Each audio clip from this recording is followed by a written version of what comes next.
अस्सलाम वालेकुम गाइस, कैसे हो आप सब। तो आज की इस वीडियो में आप देखेंगे गोल्ड बालियों के खूबसूरत से डिज़ाइन। तो जिन लड़कियों को और ख़वातीन को बालियाँ पसंद है, स्पेशली वीडियो उनके लिए, तो आपने वीडियो को कंप्लीट देखना है। मैंने इस वीडियो में बहुत ज़्यादा प्यारे प्यारे गोल्ड बालियों के डिज़ाइन ऐड किए हैं।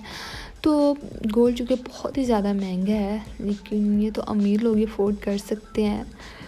लेकिन आप इस तरह के आर्टिफिशियल भी ले सकते हो, नो प्रॉब्लम। तो गाइस ये देखिए, बहुत ही ज़्यादा प्यारे प्यारे से डिज़ाइन है। कुछ छोटी हैं, कुछ बड़ी हैं, हर साइज़ की आपको यहाँ देखने को मिलेंगी। तो कोई भी आपको अगर डिज़ाइन अच्छा लगता है तो आप उसका स्क्रीनशॉट लें और अपने जहाँ से बनवाना है वहाँ से बनवा सकते हो। गाइस अगर आपने मेरे चैनल को सब्सक्राइब नहीं किया तो प्लीज़ जल्दी से जाएं, चैनल को सब्सक्राइब कर दें, साथ में बेल आइकॉन का बटन प्रेस कर दें ताकि आपको मैंने हर न्यू वीडियो का नोटिफिकेशन मिल सके। इसके अलावा भी मैंने गोल्ड नेकलेस सेट और के ऊपर काफ़ी वीडियो अपलोड की हैं, तो आप मेरे चैनल का विजिट करें और जाकर देख सकते हो। और ऐसी बालियाँ जो ना डेली वेयर के लिए बहुत ही ज़्यादा यूज़फुल रहती हैं, कंफर्टेबल होती हैं, तो ये ज़्यादा अच्छी लगती है। और मैं आपको यही प्रेफर करूँगी, अगर आपने आम रूटीन के लिए पहननी है इयरिंग्स, तो ऐसी गोल्ड बालियाँ बहुत ज़्यादा अच्छी लगती हैं।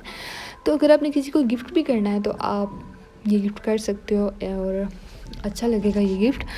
आई होप गाइस आपने वीडियो को एंजॉय किया होगा और आप मुझे सजेस्ट कर सकते हो कि नेक्स्ट वीडियो किस टॉपिक पर होनी चाहिए, फिर मैं इस तरह की बना दूँगी। मिलते हैं हम नेक्स्ट वीडियो इंशाल्लाह। अपनी दुआ में ज़रूर याद रखिएगा। अल्लाह हाफिज़।